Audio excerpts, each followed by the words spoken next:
નમસ્કાર, હું છું પ્રિયંકા વાજા. તમે જોઈ રહ્યા છો સિટી કવરેજ ન્યૂઝ. આજે અમે તમારી સમક્ષ એક અનોખી સ્ટોરી લઈને આવ્યા છીએ. વર્ષોથી સરકારો પ્લાસ્ટિક પ્રતિબંધના નિયમો બનાવે છે, દંડ વસૂલે છે અને પ્લાસ્ટિક ફ્રી અભિયાનો ચલાવે છે.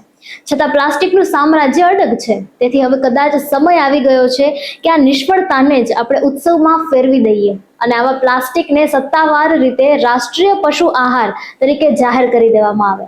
આખરે ગાયો અને અન્ય પશુઓ શહેરોની ગલીઓમાં, કચરાના ઢગલાઓમાં અને રસ્તાની બાજુએ પડેલી પ્લાસ્ટિકની થેલીઓ એટલા ઉત્સાહથી ખાય છે કે જાણે તે તેમનું મનપસંદ ભોજન હોય.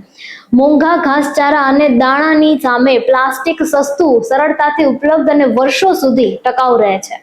દેશના લાખો નાગરિકો પણ આ મહાન કાર્યમાં રોજ યોગદાન આપે છે. બચેલું ભોજન પ્લાસ્ટિકની થેલીમાં ભરીને બહાર ફેંકી દેવામાં આવે છે, જેથી પશુઓને ખોરાક સાથે પેકેજિંગનો લાભ પણ મળી રહે છે. વેફર્સના પેકેટોથી લઈને પાણીની બોટલો સુધી બધું જ જાણે એક વિશાળ રાષ્ટ્રીય પશુ આહાર યોજનાનો ભાગ બની ગયો હોય તેવું લાગે છે. જો આવું જ ચાલતું રહેશે તો કદાચ ભવિષ્યમાં નદીઓ અને નાળાઓમાં પાણી કરતા પ્લાસ્ટિક વધુ જોવા મળશે અને પશુઓ માટે ચારે તરફ આહારની અછત નહીં રહે. અલબત્ત આ આખી વાત વ્યંગ્ય છે. હકીકતમાં પ્લાસ્ટિક પશુઓ માટે ઘાતક છે અને પર્યાવરણ માટે ગંભીર ખતરો છે.